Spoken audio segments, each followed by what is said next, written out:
जब राम जी रावण का वध करके वापस आए तो अयोध्या में खूब जश्न मनाया गया। तभी राजा जनक जी ने एक पत्र लिखा, हे प्रभु श्री राम, 14 वर्ष बाद आप वन से आए हो। आप में तो जनकपुर के प्राण बसते हैं, परंतु हमारी जो लाली है वह तो हमारी प्राण है। समस्त जनकपुर वासी आप दोनों युगलों को कुछ दिन के लिए जनकपुर बुला रहे हैं कि आप कुछ दिन यहाँ आराम के लिए चले आओ। और हाँ, आप अकेले नहीं आना, आप तीनों भैयाओं को और तीनों लाली को और अपनी समस्त सेना हनुमान जामवंत को लेकर आओ। हमें कुछ दिन सेवा करने का अवसर प्रदान करें। इतना लिखा, फिर अपने एक दूत से अयोध्या पहुँचाया। उस समय श्री राम जी सभा में बैठे थे। जैसे ही राजा जनक का पत्र आया, श्री राम जी बोले, प्रिय हनुमान, इस पत्र को पढ़कर सुनाओ, क्या लिखकर भेजा है हमारे ससुर जी ने। फिर हनुमान जी ने पत्र पढ़कर सुनाया, हे प्रभु श्री राम, आपको और आपकी पूरी सेना और तीनों मैयाओं को और तीनों भैयाओं को महाराज जनक जी ने अपने यहाँ बुलाया है। बोले, आकर के कुछ दिन आराम करो। यह सुनकर सभी बंदर उछलने लगे, सभी आपस में बातें करने लगे, जय हो राजा जनक की। अब हम सब जाएंगे, बढ़िया आराम करेंगे और खूब अपने शरीर की सेवा कराएंगे। बहुत युद्ध करके आए हैं रावण की सेना से, बढ़िया मालपुआ खाने को मिलेगा। राम जी की बारात में तो हम नहीं जा पाए, लेकिन बारात की चर्चा हमने खूब सुनी थी। सारे वानर बहुत खुश हो गए। वानरों की उत्सुकता देखकर राम जी बोले, शांत हो जाओ। अब हमारा निर्णय यह है कि जनकपुर हमारी ससुराल है और कहीं भी नाक कट जाए चलता है, लेकिन ससुराल में नाक ऊंची रहनी चाहिए। इन सभी बातों को ध्यान में रखते हुए हमने सोचा है कि हम जाएंगे। भरत, लक्ष्मण, शत्रुघ्न सभी जाएंगे, चारों बहुएं भी जाएंगी। कुछ वरिष्ठ लोग जैसे जामवंत जी, हनुमान जी और अंगद जी भी जाएंगे। बाकी सभी वानरों से निवेदन है कि आप सभी यहीं सरयू नदी के तट पर ही रहो, यहीं खेलो, आप लोग नहीं चलो। यह सुन सभी वानर उदास हो गए और बोले, क्यों, हम क्यों नहीं चले? आप लोगों का स्वभाव ऐसा ही है, किसी से भी छीन कर खा जाते हो, कहीं पर भी मलमूत्र त्याग देते हो, कहीं भी उछल कूद करते हो, डालियाँ तोड़ देते हो, वन उजाड़ देते हो। जनकपुर हमारी ससुराल है। अगर हमारे सामने किसी ने कह दिया कि देखो वो वन वानरों ने उजाड़ दिया है, तो वो बोलेंगे वानर किसके हैं, और सभी कहेंगे राम जी के, तो हमें बुरा लगेगा। लेकिन आप लोगों का यही स्वभाव है, और यहाँ अयोध्या में कितना भी करो, यहाँ तो सब अपने ही लोग हैं, सुधार भी देंगे। वो हमारा ससुराल है, वहाँ संकोच हो जाएगा। वानर सभी नीचे मुँह करके बैठ गए। राम जी तो अपनी घोषणा करके चले गए। जामवंत और हनुमान जी बोले, क्यों भाई, क्या हो गया? आप लोग इतने उदास क्यों हो? तो वानर बोले, जब रावण मरवाना था तो हमको ले गए, और जहाँ फल फूल मिलेंगे, मेवा खाने को मिलेगा, भरपूर सेवा होगी, तो हमें छोड़कर जा रहे हो, इसलिए हम सभी उदास हैं। हमें भी जाने की बहुत इच्छा है। जामवंत जी ने हनुमान जी से कहा, आप जाकर निवेदन करो। अरे, हम कुछ नहीं कहेंगे, हमारे तो है स्वामी हैं, उनकी आज्ञा हमारे लिए सर्वोपरि है। आप बड़े हो, आप जाकर बात करो। फिर जामवंत जी राम जी के पास गए और बोले, सब वानर बहुत उदास हैं, आप ऐसा मत करो। प्रभु, मैं जिम्मेदारी लेता हूँ, एक पत्ता भी किसी वृक्ष का नहीं टूटेगा। आपके ससुराल की एक भी चीज़ यहाँ से वहाँ नहीं होगी, इसकी हमारी गारंटी है। राम जी बोलो, देखो 100, 200, 400 बंदर नहीं, करोड़ों बंदर हैं, आप किस किस को संभालोगे? प्रभु, वह हमारी जिम्मेदारी है, मैं वचन देता हूँ आपकी ससुराल में एक बात भी ऐसी नहीं होगी जिससे आपको संकोच हो। राम जी बोले, तो ठीक है, आपकी जिम्मेदारी है। फिर जामवंत जी बाहर आए और सभी से बोले। राम जी राजी हो गए। सभी को ले जाने के लिए इतना सुनकर बंदर फिर से उछलने लगे। जय हो रामचंद्र की, जय हो जामवंत जी की, जय हो हनुमान जी की। लेकिन सभी ध्यान से सुनो, मैंने जिम्मेदारी ली है, एक पत्ता भी नहीं टूटेगा। जनकपुर के किसी वृक्ष का। वानर बोले, हाँ बिल्कुल नहीं टूटेगा। आप तो आज्ञा करो, कैसे चलना है। सुनो, मेरे से पूछे बगैर कुछ नहीं करना। जब मैं बोलूं तभी कुछ बोलना। मेरे से पूछे बिना कहीं पर भी मत बैठना। जब मैं चलूं तो चलना है और जब मैं सोऊं तो सोना है। मतलब सीधा है, जैसा मैं करूं वैसा ही होगा। सभी वानरों ने हाँ कर दी। इधर राम जी को विश्वास नहीं हो रहा था कि जामवंत जी इतने सारे बंदरों को कैसे संभालेंगे।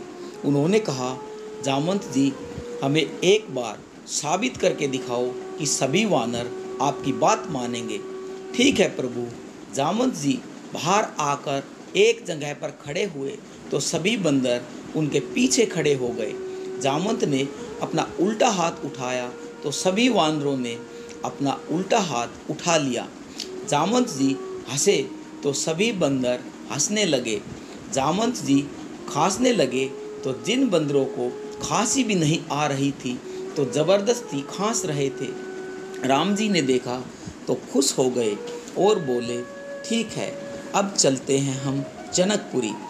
तुरंत पूरे अयोध्या में तैयारियां हुई। सभी वानरों के लिए जामवंत जी ने वस्त्र सिलाए, सभी को एक जैसे वस्त्र पहनाए। जैसे ही उन्हें लाकर दिया, सभी बड़े प्रसन्न। सभी ने नकल झट से कपड़े पहन लिए और अगले दिन चल पड़े जनकपुर की ओर। जिस भी नगर गांव से निकलते सभी पुष्प वर्षा कर रहे थे। विशाल सेना राम जी की चल रही थी।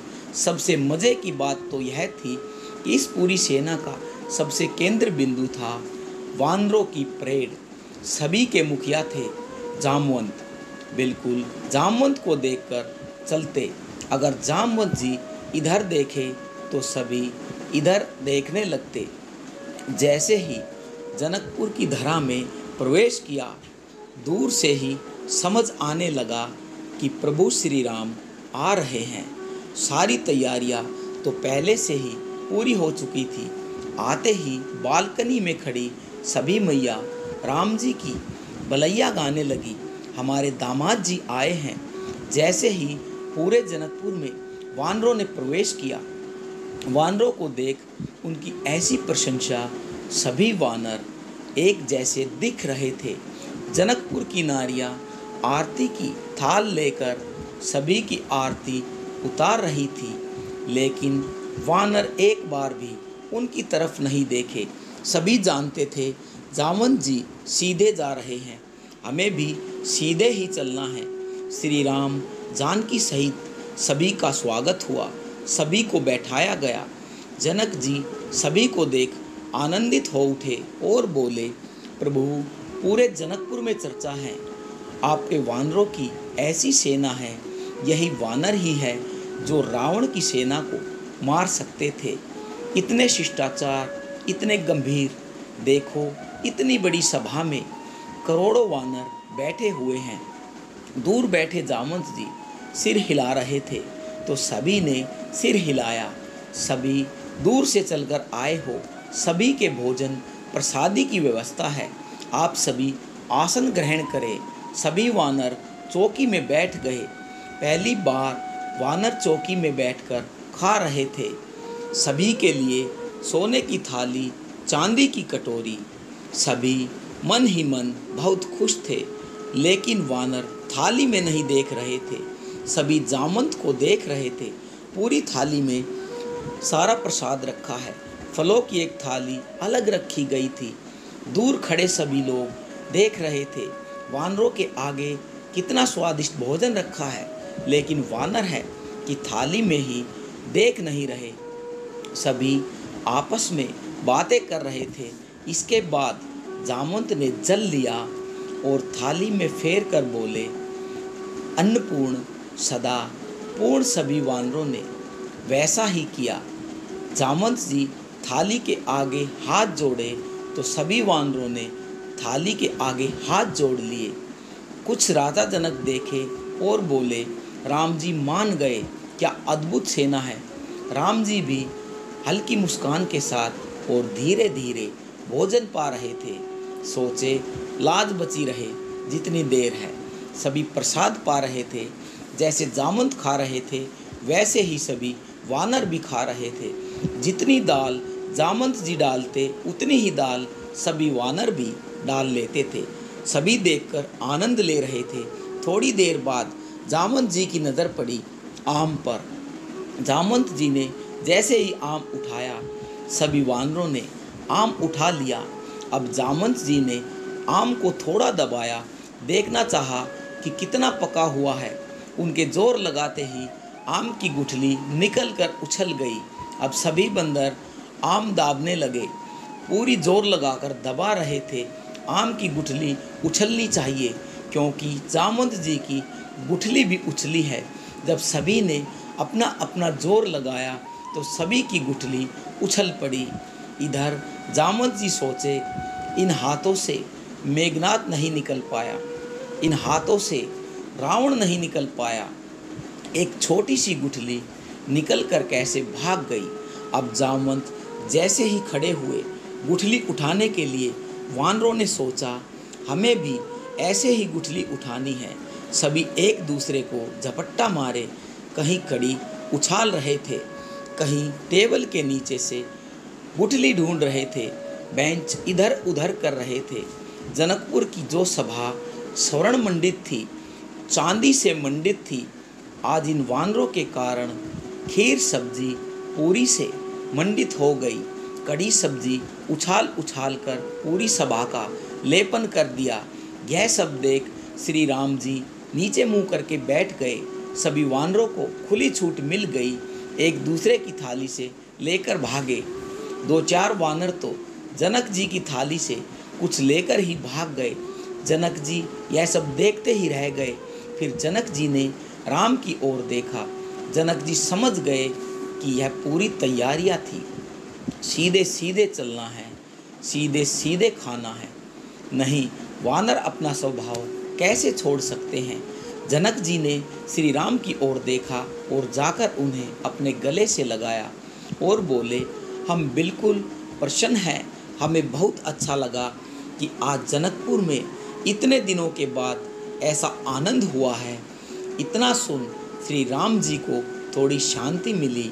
उन्होंने तिरछी नज़र से जामवंत जी की ओर देखा, जो अभी हाथ में आम की गुठली लिए खड़े हुए थे। गुठली फेंक कर उन्होंने हाथ जोड़ लिए। राम जी ने हल्की सी स्माइल की तो जामवंत जी समझ गए कि आज बच गए और विचार किया, अब आगे ऐसा कभी नहीं करूँगा। जिसकी सेना वही संभाले। इतनी विशाल सेना को उनके अलावा और कोई नहीं संभाल सकता। यह एक मज़ेदार कहानी थी।